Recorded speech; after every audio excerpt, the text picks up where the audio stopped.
Hi guys! In today's video, I'll be showing you how to make a Calendly account.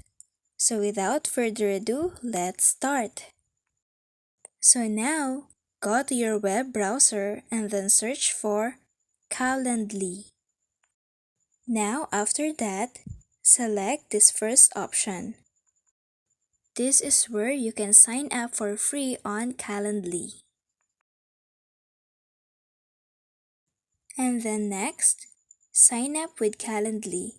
Just enter your email address. And then tap on Get Started. You can also sign up with Google. This will automatically connect your calendar so you can start using Calendly right away. Now choose your Google account. And then just allow Calendly to access your Google account. That's it. Thank you for watching. Don't forget to like and subscribe.